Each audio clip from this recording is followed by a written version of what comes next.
देखो, ज्योतिष को मैं आपको पहले क्या बताऊंगा, पूरे पहले ब्रह्मांड के बारे में बता देता हूँ कि ये कॉन्सेप्ट कैसे आया और ये कहाँ से जुड़ा हुआ है। ठीक है, तो जैसे मैं बताऊं वैसे आप समझने का ट्राई करना। तो देखो, ज्योतिष जो होता है वो हमारा जो धर्म है, हमारा जो स्पिरिचुअलिटी है हमारी, उसके साथ जुड़ा हुआ ये टॉपिक है पूरा। अब हमारा जो सनातन धर्म है, उसके अंदर आपने जो कथाएं सुनी होगी, जो शास्त्र पढ़ा होगा, ठीक है, वहां पर आप कहाँ भी आप पूजा पाठ करवाएंगे ब्राह्मण के पास, तो वहां पर ग्रहों की बात आएगी, आपको यदि पता होगा तो।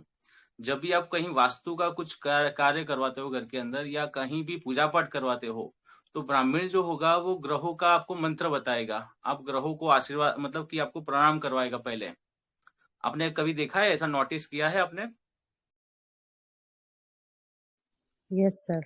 आपको पता है, सबसे पहले आपको ग्रहों का, 9 ग्रहों का आपको पूजा करवाते हैं।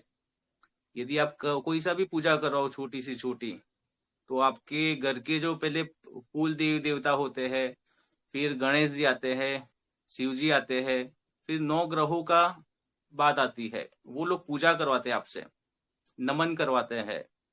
ये आप नोटिस करना, कोई सा भी आप पूजा पाठ करवाएंगे घर के अंदर ब्राह्मणों से, तो आप यस देखो सर। कि ब्राह्मणों को भी पता है ये सारी चीज। मतलब आप जब डेली लाइफ में जब कोई पूजा पाठ करवाएंगे, जब आप शादी भी होगी, वो टाइम में भी जो मंत्र बोले जाएंगे, वहां भी ग्रहों की बात आएगी।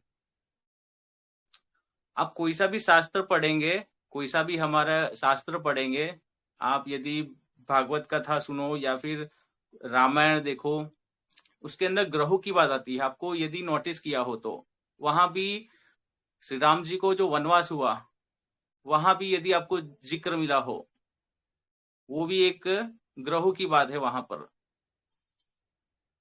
तो ये क्या है चीज?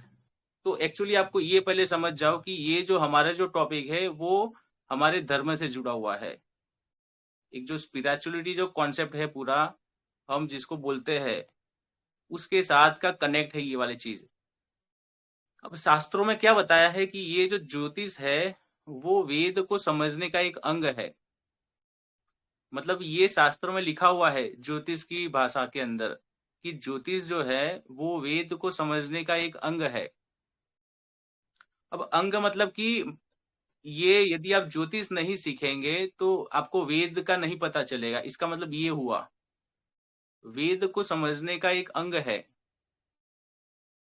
ठीक है, हमारे 4 वेद है, आपको पता है तो ये 4 वेद की जो आपको लैंग्वेज समझनी है, 4 वेदों का सार निकालना है, तो ये ज्योतिष उसके अंदर आया हुआ है चीजें उसकी, इसका मतलब ये हुआ।